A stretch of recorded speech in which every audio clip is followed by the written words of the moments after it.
5 seconds to go.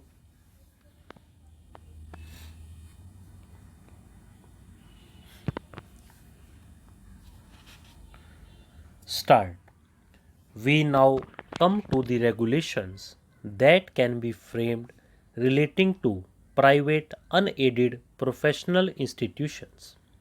It would be unfair to apply the same rules and regulations regulating admission to both aided and unaided professional institutions. It must be borne in mind that unaided professional institutions are entitled to autonomy in their administration while at the same time they do not forego or discard the principle of merit. It would therefore be permissible for the university or the government at the time of granting recognition to require a private unaided institution to provide for merit based selection while at the same time giving the management sufficient discretion in admitting students. This can be done through various methods.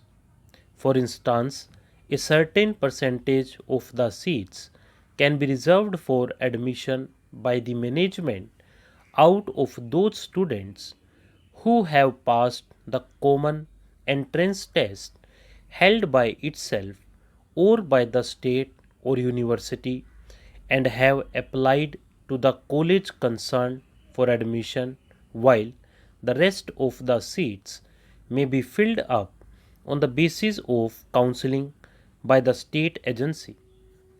This will incidentally take care of poorer and backward sections of the society.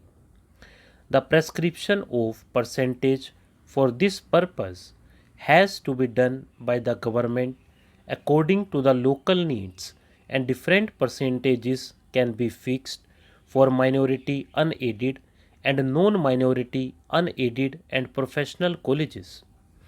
The same principles may be applied to other non-professional but unaided educational institutions, that is graduation and post-graduation non-professional colleges or institutes.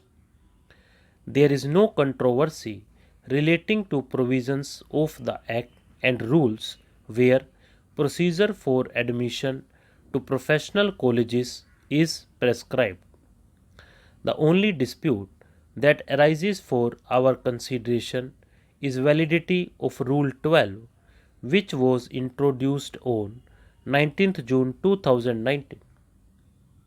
The object of Rule 12.8a is to ensure that all admissions to medical institutions are based on merit and to bar students of lesser merit from getting admission to better colleges. The notice issued by the Director General of Health Services, Ministry of Health and Family Welfare, Government of India, has been referred to by the High Court in its order dated 24th April 2019. The said letter highlights the active participation of a group of students who were blocking all India quota seats in second round of counseling deliberately for financial gratification without intention to join the medical college for doing medical degree. During the said period, in the letter nearly 1000 identified students did not join after first round. They were being monitored to find out whether they were taking admission at least in second round. DGHS proposed severe penal action against those indulging in such activities.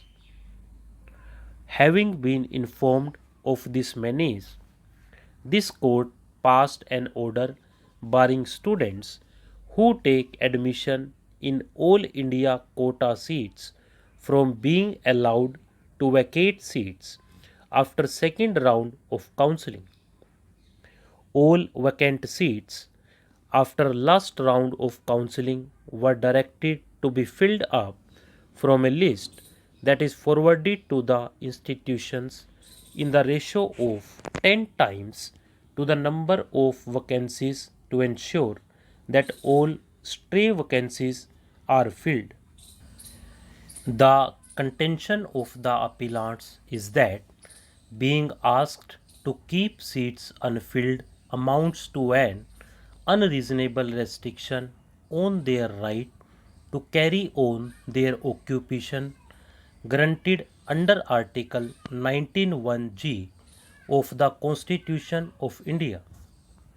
Even assuming the object of the rule is to ensure that lesser meritorious candidates do not get admission to better colleges, the measure adopted by the government in keeping seats vacant is disproportionate.